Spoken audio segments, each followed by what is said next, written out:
La tranquilidad de una noche en Toledo, Ohio, se rompe cuando un adolescente apenas consciente aporrea una puerta frenéticamente.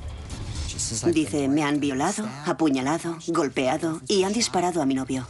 Es el principio de la ola de crímenes que arrasará la ciudad durante 16 meses. Empezamos a fijarnos en los ataques a parejas jóvenes. A mediados de septiembre, el número total de víctimas asciende a 15. Fue una época de muchísimo miedo en Toledo. Aquí no está. En invierno de 1981, la pequeña ciudad de Toledo, Ohio, está saliendo de un año con más homicidios que nunca. Pero los ciudadanos ni se imaginan que la época más negra aún está por llegar. En el seguro y tranquilo barrio que hay cerca de la Universidad de Toledo, viven Sharon Bugs Wright y su marido, Lorne, orgullosos padres de Dawn, una niña de 12 años llena de vida. Mientras los Bugs se preparan para pasar la noche jugando a cartas en casa de un amigo, Dawn suplica que le dejen ir con sus amigas a la pizzería y al salón recreativo del barrio. Dawn había quedado con varias amigas en Fat Darrell's, un local para jóvenes en el que había muchos juegos y que estaba de moda en West Toledo. Los padres solían llevarles en coche y recogerles al final de la noche. Le di el número de teléfono y le dije que tenía que estar en casa a las 10:30 porque pensé que para una niña de 12 años ya estaba bien. Dijo, vale, mamá. Más tarde, aquella noche, Sharon llama a casa para asegurarse de que Dawn ha llegado a la hora acordada. Cuando no contesta, la pareja vuelve directamente a casa para comprobar si su hija está bien. Es muy raro que ella se retrase. Entramos, la cama seguía hecha y la llamé. No hubo respuesta. Llamé a casa de las otras niñas y cuando me respondían que sus hijas ya habían llegado, yo les preguntaba qué había pasado con Dawn. Nadie lo sabía. Las niñas contaron que a la hora de ir a casa, el plan no había ido según lo previsto. Hubo una confusión sobre cómo iría Dawn a casa. Creo que debía llamar a su madre o que una de sus amigas debía acompañarla. Según sus amigas, Dawn fue a llamar a sus padres, pero no encontró el papel con el número de teléfono. Así que salieron 3 niñas yendo a casa por la calle Sigor hacia Central. Primero llegó una. La segunda tomó otra dirección y Dawn siguió andando sola en la oscuridad. Una distancia de apenas 1,5 kilómetros, pero Dawn nunca llegó a casa. A continuación, Sharon llama a la policía de Toledo. Fui a su domicilio e interrogué a los padres. Les pregunté si podía haberse escapado, si tenía algún motivo para hacerlo. Querían esperar 72 horas. Sugirieron que podría haberse escapado. Les dije que ella no haría algo así.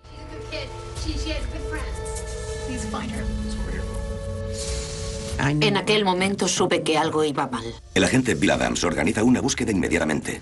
Con niños desaparecidos, cada minuto cuenta. Entonces recorrí a pie la ruta más probable que podría haber tomado para volver a casa andando.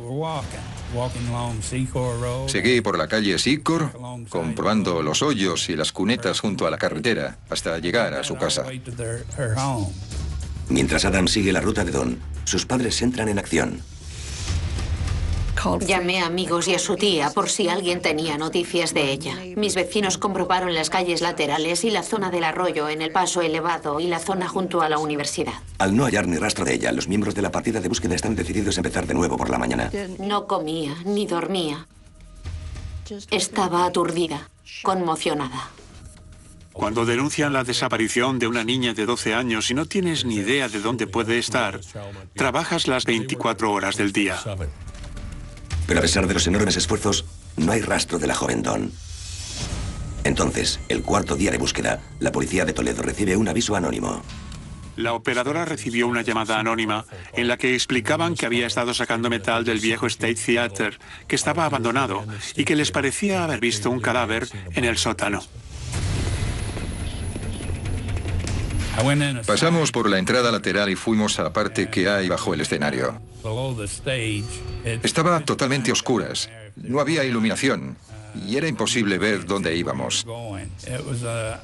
Era como un laberinto y atravesamos varias habitaciones distintas hasta que llegamos al lugar donde estaba el cadáver.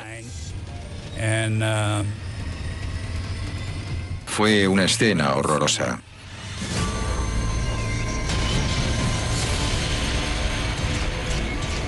En cuanto logran iluminar la escena, los agentes reconocen a la víctima. Es Dawn Buggs. Estaba completamente vestida y parecía que le habían dado un golpe terrible en la cabeza. La autopsia confirmó lo que habíamos supuesto, que la niña había sufrido una agresión sexual. Le habían dejado que volviese a vestirse y después diría que estaba en estado de shock. Parece que caminó en círculos por el sótano durante un rato hasta que supongo que se desplomó por falta de sangre. Y entonces le dieron el golpe fatídico con un objeto contundente. Hay pisadas de sangre por todo el suelo. Y los daños que ha sufrido Dawn en manos y uñas indican que había intentado huir o rechazar a su agresor. El hecho de que hubieran abusado sexualmente de una niña de 12 años significaba que se trataba de criminales consumados. La torturaron y la vejaron. Y estuvo viva la mayor parte del tiempo en que esto ocurrió. Lo sabemos por las pisadas sangrientas en la escena de los hechos. Le golpearon en la cabeza con un tubo. La sodomizaron y la violaron. Y la dejaron allí. Una niña adorable e inocente de 12 años. Fue un acto malvado. Dawn era mi única hija, el centro de toda mi vida, que cambió para siempre. Yo la sobreprotegía. Cuando era de noche, Dawn no podía salir del porche. Y si iba en bicicleta, solo lo hacía por nuestra calle. Siempre me decía que la trataba como a un bebé. Y yo le contestaba que aunque tuviera 99 años, ella seguiría siendo mi bebé. Y ella exclamaba, mamá. No le gustaba que la protegiera tanto. Mientras los técnicos registran la escena del crimen a fondo, el agente Bill Adams tiene que darle la peor de las noticias a la familia de Dawn. Bill Adams vino y me dijo, la han encontrado. Y supe que estaba muerta.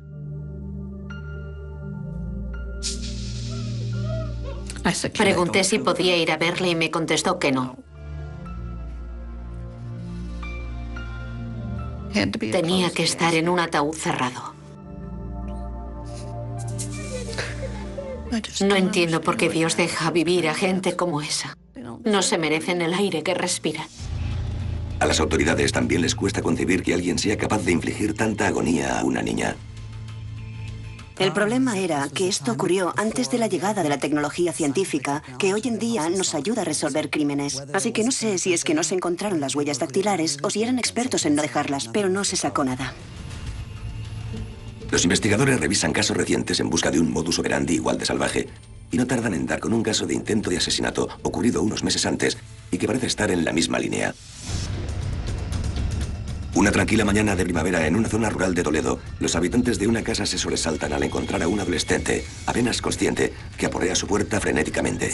Es por la mañana temprano. Ella está desesperada. Corre a la puerta, la aporrea y abren.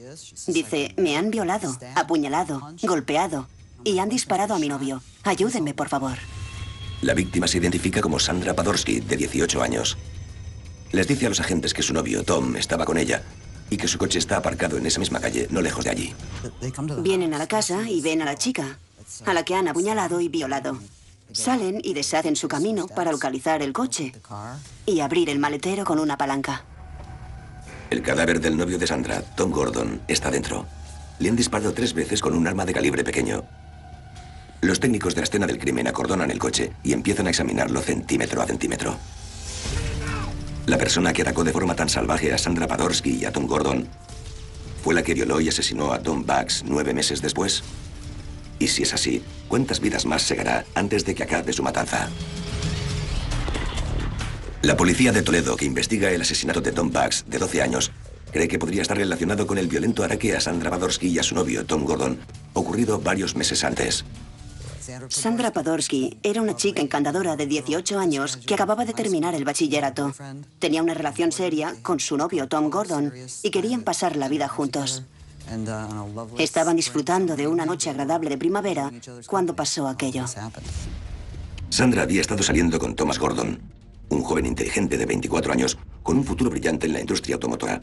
Desde su cama de hospital, le cuenta a la policía todo lo que recuerda de la noche del horrible ataque. Sandra nos describió el incidente con mucho detalle. Nos sorprendió su aplomo después de todo lo que había sufrido. Sandy y Tom habían salido juntos esa noche y habían aparcado frente a la casa de Sandy. Tom y Sandra están acabando la noche. Se están diciendo adiós con un beso de despedida. De pronto, Un hombre de color rompe la ventanilla del copiloto con una pistola. Los criminales les obligan a ir al asiento trasero del coche. Les apunta con la pistola y les ordena que vayan al asiento trasero. Les dice que no les miren, que no se fijen en lo que hacen, y llevan el coche al campo. Ella sí mira y ve un par de cosas relevantes. Sandra describe un trayecto por una carretera rural. Al final ve una señal de tráfico de puente estrecho. Llegan a su destino en el campo. Es un campo de maíz. Tom está sentado detrás y oyen a los dos tipos hablando. Se están preguntando qué deberían hacer, si deberían matarles. En ese momento, Tom huye por la cuneta y atraviesa el campo. Le disparan muchas veces. Van a buscarle, le arrastran hasta el coche y le meten en el maletero. Ahora que se han quitado a Tom de encima, los agresores centran su atención en Sandra. La sacan del coche, la violan, primero uno y después el otro. Luego la vuelven a meter en el coche. Pero el suplicio de Sandra no ha acabado, ni mucho menos. El sospechoso más delgado ahora va en el asiento trasero con Sandra. El más corpulento está conduciendo. En ese momento, el delgado saca lo que parece una sierra de carpintero, semejante a un punzón para el hielo, pero con un mango más redondo y grueso, y empieza a clavárselo a Sandra en el pecho. Sabe que está herida gravemente. Nota el sabor de la sangre en la boca, porque está tosiendo sangre, y finge estar muerta. Pero tiene el pulmón colapsado, y le entran unas ganas terribles de toser. Me explica que jamás ha sentido tanto dolor, pero sabe que si tose, está muerta. Hace todo lo que puede por quedarse callada y continuar fingiendo que está muerta, para que no sigan haciéndole daño. Y permanece ahí detrás lo que parece una eternidad, hasta que por fin el coche se detiene. Oye a los sospechosos salir del coche y uno le pregunta al otro si está seguro de que está muerta. Ella cree que en ese momento irán a comprobarlo. Aguanta la respiración. Al final les oye entrar en otro vehículo y marcharse. 15 minutos después, convencida de que está sola, Sandra sale a gatas del coche de Tom y se dirige a una casa cercana donde recibe ayuda. Uno de los agentes cree que sabe dónde se produjeron la violación y el tiroteo. Joe Inman estaba conmigo. Había sido ayudante del sheriff y ahora era investigador forense. Me dijo que solo había un puente de un carril en el oeste del condado de Lucas y que estaba en la carretera de Rack. Así que fuimos allí. Encontramos el puente y vimos que había unos hierbajos pisoteados junto a la cuneta. Encontraron marcas de neumáticos que se adentraban en el campo de maíz y las siguieron hasta una zona que estaba enmarañada y pisoteada, donde se veía que había habido cierta actividad y encontraron sangre. Los investigadores creen que este es el lugar donde Tom ha sido asesinado. Pero al rastrear la zona en busca de pistas, queda claro que los asesinos tomaron precauciones. Analizamos la sangre y esta nos llevó a Tom Gordon. Era del mismo grupo sanguíneo. Buscamos casquillos de bala y otras cosas que pudiéramos relacionar con un arma, pero no encontramos nada en la escena del crimen. Los agentes vuelven al coche de Tom, pero tampoco descubren ninguna pista allí. Se topan con un callejón sin salida tras otro, y a medida que pasan los días, las autoridades están cada vez más frustradas. La única auténtica pista que tienen es la propia Sandra Padorsky. Así que Sandra es su única testigo, la única pista, y tenemos que averiguar qué sabe y qué recuerda de la identidad de aquellos hombres.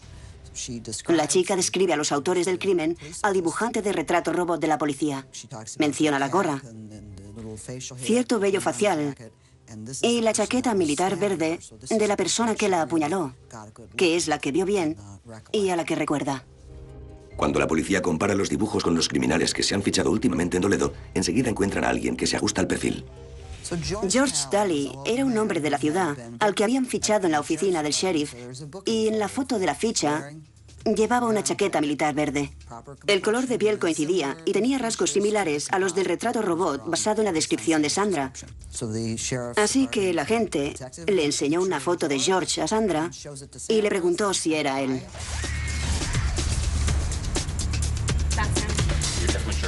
Ella contesta que sí. Por lo que los agentes de la oficina del sheriff arrestan a Daly y le ponen en prisión preventiva, le registran y encuentran una bala del calibre 22. En las dependencias policiales, Daly es interrogado durante horas. Le preguntan quién es su cómplice y dónde pueden encontrarle.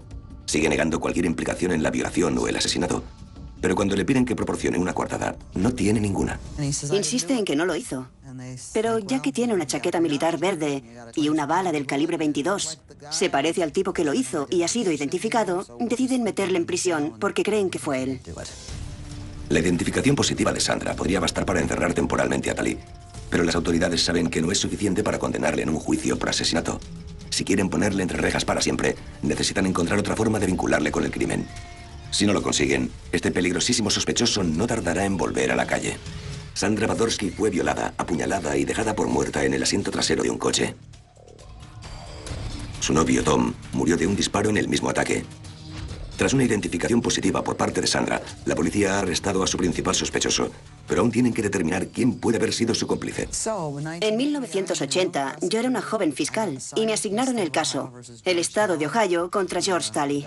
Los agentes de la oficina del sheriff pensaron que este era un caso muy claro y a mí me tocaba llevar la acusación.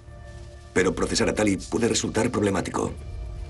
A Sandra le enseñaron una sola foto y le preguntaron, de forma enérgica y con firmeza, si se trataba de aquel hombre.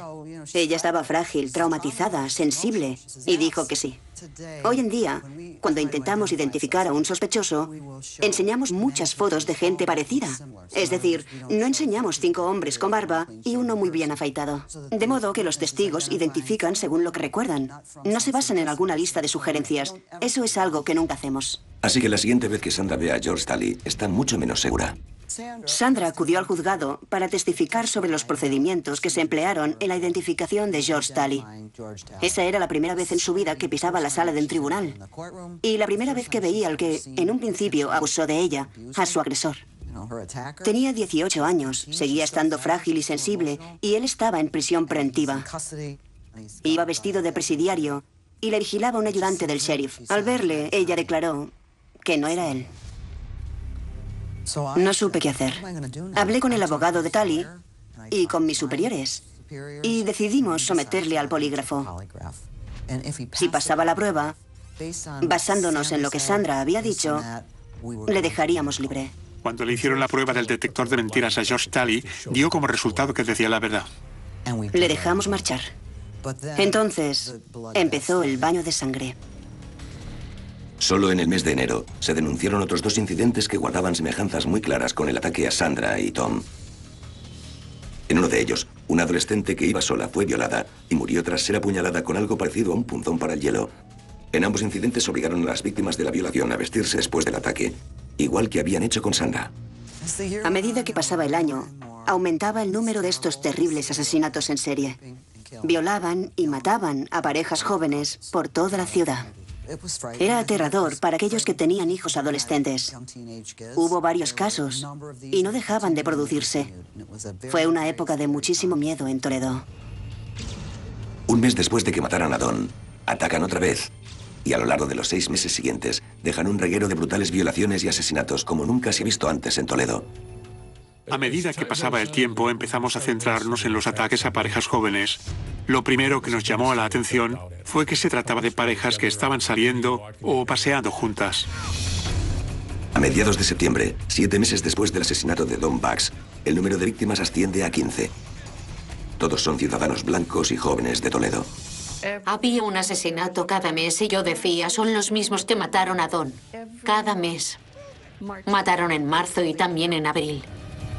Los asesinos eran diabólicos, malvados. Cambiaban las armas que elegían para cada situación. En una ocasión tenían pistolas, en otra fue un bate de béisbol. Una vez usaron un tubo de metal, luego una borra metálica y también hubo un estrangulamiento. Usaron maneras muy distintas de poner fin a una vida. ¿Por qué intentaban despistar a la policía y confundir a todo el mundo? ¿O era solo un método de tortura diferente? No lo sabemos, pero era poco habitual. Sabíamos que se trataba de víctimas blancas y sospechosos negros. Creo que los investigadores se plantearon un móvil racial, porque sabían que los 2 hombres que atacaron a Tom Gordon y a Sandra Padorsky eran afroamericanos y que Tom y Sandra eran blancos. Al igual que todas las víctimas que le siguieron, todas las parejas que habían aparcado en entornos aislados eran blancas y jóvenes. Julia Bates no puede evitar pensar que al retirar los cargos contra George Talley, puede que hayan desencadenado esa espantosa ola de asesinatos. Era aterrador. Había dejado salir a alguien de prisión y ahora continuaban los asesinatos en serie. Dios mío. Sin embargo, al registrar las nuevas y numerosas escenas de los crímenes, los investigadores son incapaces de hallar ni una sola prueba utilizable. No avanzábamos en ninguno de los crímenes. Era frustrante. Les dedicábamos muchas horas. Los equipos de agentes de uniforme trabajaban duro. Hacían controles de tráfico ante sospechosos negros. Intentaban identificar a los ocupantes de los vehículos que se desplazaban de noche. Y luego nos informaban. Todo ello exige mucho trabajo de campo. Pero al final no teníamos nada. Con las autoridades superadas, el pánico se apodera de la ciudad. Creo que los padres extremaban las precauciones. Eran muy cautelosos a la hora de dejar que sus hijos salieran solos de noche. El hecho de que una chica hubiera sido raptada y asesinada hizo que cundiera el pánico en la ciudad. Cada vez que veía a un hombre en el supermercado pensaba, ¿eres tú el asesino que mató a mi hija? Miraba a mi alrededor con desconfianza, preguntándome qué aspecto tendría, si me había cruzado con él, si le había visto. No lo sabía. Después de varios meses seguidos de crímenes, los investigadores temen que la única forma en que lograrán un avance será si sus precavidos sospechosos cometen un error. Aunque no parece muy probable, la noche del 18 de septiembre, eso es exactamente lo que sucede. La policía contestó a una llamada a última hora de la noche realizada desde un bloque de apartamentos.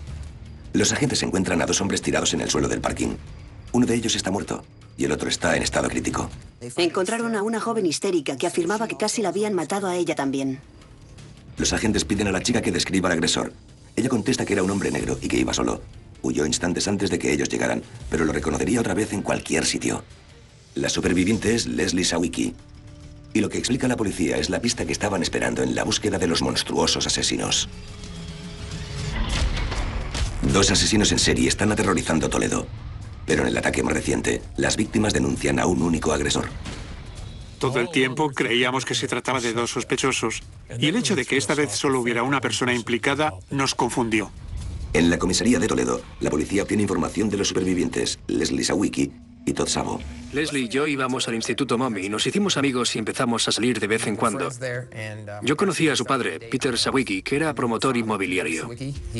Después de conocer a Leslie, a veces pasaba el rato con él. La noche del 18 de septiembre, Todd recoge a Leslie para salir. Tienen algo que celebrar. Leslie se iba a ir a la Universidad Estatal de Ohio. Era su primer año y se marchaba al día siguiente, así que salimos aquella noche. Tenía que llevarla de vuelta a casa antes de medianoche porque Pete siempre decía que nunca pasa nada bueno después de las 12.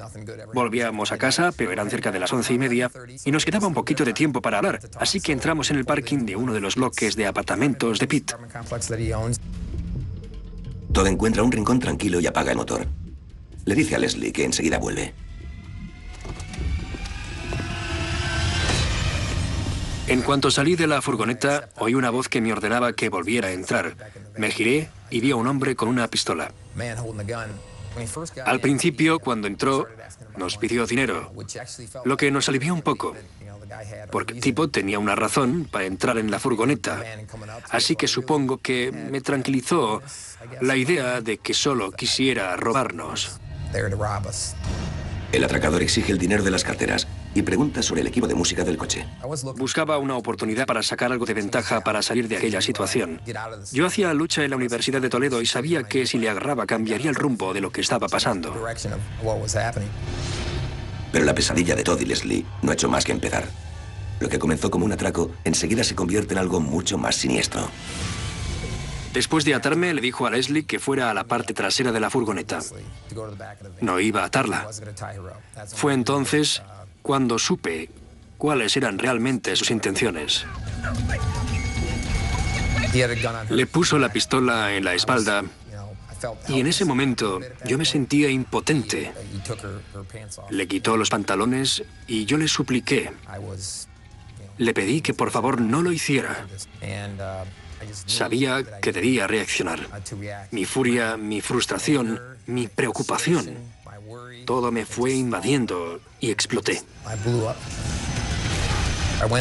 Pasé de estar atado en el asiento a estar encima de él con su pistola. Le puse la pistola en la cabeza y la apreté contra él, diciéndole que se quedara quieto. Él no dejaba de moverse todo el rato, pero yo me mostraba implacable.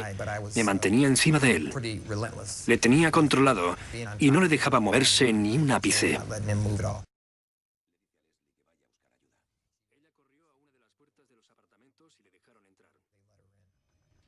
Leslie llama a la policía de Toledo. Luego llama a su padre, que vive a solo unos minutos de allí. Vi unos faros que separaban. Esperaba que fuera policía, pero no lo era. Vi que era Pete. Salió del coche y llamó a Leslie a gritos. Luego me llamó a mí y yo le indiqué que estaba en la furgoneta. Después salí de la furgoneta y empujé al hombre al suelo. Volví a tener el control. Pete me preguntó dónde estaba Leslie. Sin embargo, a Todd le cuesta mantener a su prisionero doblegado con una pistola en la mano. Mientras sujetaba al hombre, sabía que necesitaba las dos manos y también sabía que no iba a usar la pistola. Jamás había tenido un arma en las manos. Así que la tiré por encima de su cabeza y eso me dio la posibilidad de reducirle. Pensándolo ahora, fue una decisión que me pesaría durante mucho tiempo. El hombre se impulsó y fue palpando hasta encontrar el arma. La bala me atravesó el cuello, luego la parte inferior del cráneo. Dio contra la pared interior de mi cabeza y se rompió en 1000 pedazos. Recuerdo que miré y vi a Pete. Estaba quieto, pero estaba sangrando y también tenía sangre en la boca. Dictaminan que Peter Sawicki ha muerto en el escenario de los hechos. Trasladan a Todd Sabo urgentemente al hospital. Está vivo, pero en estado crítico. Todd Sabo tuvo la suerte de salir adelante y además nos dio una descripción muy detallada del criminal. Quizá la mejor que teníamos. De la suma de los esfuerzos de Todd y Leslie se obtiene un retrato robot que tiene un parecido inquietante con el del hombre que apuñaló a Sandra Padosky hace un año. Solo que este dibujo es mucho más detallado. Dibujan un boceto bastante bueno y lo entregan a la prensa escrita para que lo publique. Minutos después de que el boceto se haya hecho público, la policía recibe un aluvión de llamadas de gente que dice reconocer al sospechoso. Una de las llamadas en concreto resulta ser un filón de oro. Recuerdo que el agente de menores de aquella época recibió una llamada de un abogado que representaba a un hombre que creía tener información sobre el asesinato de Peter Sawicki. El informador insiste en conservar el anonimato. Asegura que la información que tiene podría hacer que su propio cuñado le matara. Estaba casado con la hermana de un hombre llamado Anthony Cook. Creía que su cuñado estaba implicado en ese crimen porque cuando apareció por casa le habían dado una buena paliza. Averiguamos que Anthony Cook era un hombre negro de 32 años que vivía en North Toledo. Estaba casado con una maestra de escuela, conducía un camión y estaba en el negocio de la chatarra. Tras investigar un poco más a fondo el pasado de Cook, descubren que tiene antecedentes penales violentos. Tony era un tipo malo. Se pasaba la vida entrando y saliendo de la cárcel. Tenía una lista bastante larga de antecedentes penales. También descubrimos que tenía un hermano más pequeño, de 24 años, llamado Nathaniel, que lo admiraba. Los hermanos Cook podrían ser sospechosos, pero no hay ni la más mínima prueba en su contra. Luego identificamos a un confidente suyo. Era alguien que no estaba implicado en los crímenes, pero al que Tony acudía a veces. La policía trae al confidente para interrogarle. Al principio el hombre se muestra desafiante. Insiste en que no sabe nada sobre Anthony o Nathaniel Cook. Pero cuando la policía intenta implicarle en los asesinatos, acaba cediendo. La noche del ataque a los Sawicki, Anthony Cook, que ha recibido una paliza, llama a su amigo por el balcón. Cuando Anthony Cook llegó, con muestras de haber sido golpeado, dijo: esta vez la he fastidiado de verdad. He tenido un problema gordo, casi me matan. Me he salvado por los pelos y tienes que esconder esta pistola, porque no me pueden pillar con ella. Así que su amigo cogió el arma y la escondió. Los investigadores acompañan al hombre a su casa y le obligan a sacar la pistola que creen que se usó para disparar a Todd Sabo y a Peter Sawicki. Y mira por dónde, ahí estaba. Así que teníamos la pistola, que era una prueba más de quién lo hizo. Había alguien que sabía qué aspecto tenía Anthony Cook. Luego estaba Todd Sabo, que sobrevivió al terrible ataque, y Leslie Sawicki, que también sobrevivió. Parecía que por fin resolveríamos el caso. 3 coches de la policía camuflados siguen la camioneta de Anthony Cook al salir de casa. Cuando el sospechoso entra en la interestatal, la policía le indica que pare. Los investigadores por fin se encuentran cara a cara con uno de los monstruos que han estado buscando todos esos meses. Pero en la sala de interrogatorios, Cook se muestra imperturbable. Quizá no pueda negar que disparó a Todd Sabo y a Peter Sawicki, pero insiste en que no tuvo nada que ver con los demás ataques. En cuanto a su hermano Nathaniel, afirma que jamás ha cometido un crimen en su vida. La policía me llamó para pedirme que Leslie y yo fuéramos a comisaría para una rueda de identificación, y cuando entrábamos por la puerta de la sala, donde se hacía la rueda, le vi. Fue como si me apareciera un cianotipo en la mente. No podía estar más claro.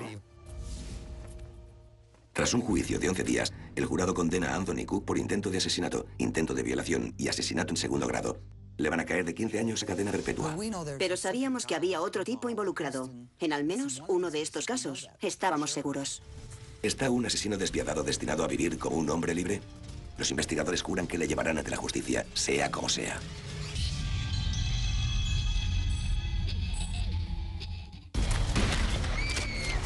Tras una espeluznante ola de ataques, la policía tiene en prisión preventiva a uno de los dos responsables de los asesinatos en serie de Toledo. Sin embargo, solo pueden condenarle por un asesinato y aún existe la posibilidad de que obtenga la libertad condicional. Luego está la cuestión de su cómplice. Empezamos a trabajar para identificar a su hermano Nathaniel como posible sospechoso. Estaba ahí fuera, pero se estaba comportando y no se estaba metiendo en ningún lío. Los ataques pararon. Ya no había crímenes en los que se vieran involucradas parejas jóvenes y blancas. Mientras la vida vuelve a la normalidad para la mayoría, las familias de las víctimas siguen sufriendo y rezando porque se haga justicia. No hay sensación de conclusión. Vives con ello. Conclusión es solo una palabra. Él no quería confesar el asesinato de Don, se lo guardaba. Fue un crimen brutal. Y no tenía intención de admitirlo. A pesar de los esfuerzos de la policía y de los fiscales, los años van pasando y el caso se enfría. Estábamos muy frustrados. Sabíamos que teníamos al menos 9 casos más de homicidio que no podíamos cerrar. Creíamos, sin duda alguna, que Anthony Cook y otro sospechoso estaban implicados porque había demasiadas similitudes. Creíamos que Tony Cook era un asesino en serie, pero todavía no podíamos cerrar los otros casos. No teníamos pruebas. 16 años después de la terrible muerte de Don Buggs, de 12 años, la ahora fiscal superior del condado, Julia Bates, está hablando de trabajo con otro fiscal. Es 1997 y el ADN está resultando ser una tecnología nueva y emocionante para resolver crímenes. Pasan los años. Llego a ser fiscal, me eligen. Estoy a cargo de la fiscalía. Hablo con otros fiscales electos. Y estamos comentando el uso de las pruebas de ADN en casos actuales y en antiguos casos sin resolver. Se trata de una herramienta que está abriendo muchas puertas. Más tarde, aquella noche, se despierta sobresaltada. A las 3 de la mañana me desperté, me incorporé en la cama y pensé, Dios mío, podemos usar el ADN para coger a los Cook. Y así es como ocurrió. Le agradecimos la sugerencia y nos pusimos manos a la obra. Quería volver a la oficina para ver si aún teníamos alguna prueba. ¿Encontraríamos a Sandra Padowski? Porque estaba viva. No la mataron. Así que teníamos a una víctima viva. ¿Conservábamos el material de la violación y la sangre? ¿Teníamos algo? Para su sorpresa, los técnicos logran encontrar y analizar el material de la violación de la primera víctima, Sandra Padowski. Encontraron a Sandra Padowski. Tenía 38 años, estaba casada y tenía hijos. Le explicamos a Sandy que nos habían dado una descripción bastante gráfica de uno de los sospechosos que estaban en el coche y que teníamos fotos nuevas. Le preguntamos si estaría dispuesta a mirar una selección de fotos. Las examinó y su mirada se quedó clavada en la foto de Nathaniel Cook. Y ya no se movió de allí. Las autoridades saben que no es suficiente para condenar a Nathaniel, pero sí lo es para obtener una orden para una prueba de ADN. Nathaniel procuraba pasar tan desapercibido que nos costó localizarle, pero al final encontramos su número de teléfono. Recuerdo que el sargento Forrester le llamó y le pidió que viniera a Scott Park a hablar con nosotros. Le informamos de quiénes éramos y de lo que estábamos haciendo, y en ese momento palideció. Estaba visiblemente alterado. Recuerdo que bajó la cabeza y se quedó mirando al suelo, y ya no contestó ninguna pregunta más. Le informamos de que teníamos una orden de registro y de que le íbamos a llevar al laboratorio forense de la policía de Toledo, donde le haríamos una prueba de ADN. Uno de los técnicos le tomó una muestra del interior de la mejilla y le sacó sangre. El hecho de que Sandra Padorsky estuviera viva y localizada no bastaba para ganar el juicio. Necesitábamos el material de la violación, que contenía el semen del autor del crimen. Lo habían puesto en un recipiente y guardado todos esos años, así que lo teníamos. Lo usaron para comparar las muestras desconocidas que se habían obtenido de Sandra Padorsky en su momento en el hospital, con las muestras conocidas de Anthony y Nathaniel Cook. Y cuando llegaron los resultados, había una coincidencia exacta para ambos. Faltan pocos días para el juicio de los hermanos Cook por la violación de Sandra Padorsky y el asesinato de su novio Tom Gordon, cuando Julia Bates recibe una llamada del abogado de los Cook. Era viernes y el juicio era el lunes. Y el abogado nos preguntó si nos interesaba llegar a un acuerdo. No me lo podía creer. ¿Hablaba en serio? ¿Qué clase de acuerdo querían? Anthony quería salvar a su hermano. Se declararía culpable de asesinato con agravantes si le dábamos una oportunidad a su hermano. Contestamos que consideraríamos esa posibilidad, pero solo si nos contaban todo lo que habían hecho y si hacían la prueba del detector de mentiras. Lo consideraríamos, pero teníamos que hablar con todas y cada una de las familias para asegurarnos de que eso es lo que querían hacer. Le advertí que si los familiares se negaban, no aceptaríamos. Las familias de las víctimas aceptan unánimemente llegar a un acuerdo. Primero hicimos venir a Anthony Cook. Nos sentamos en la sala de interrogatorios y le dejamos hablar.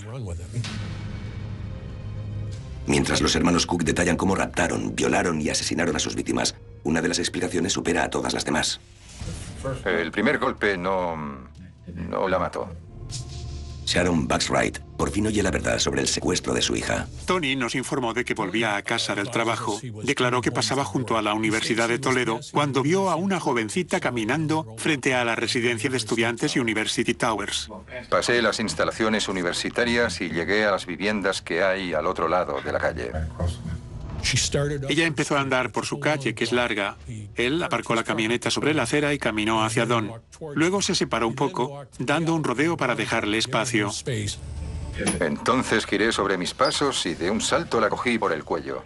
Luego la llevé a la camioneta.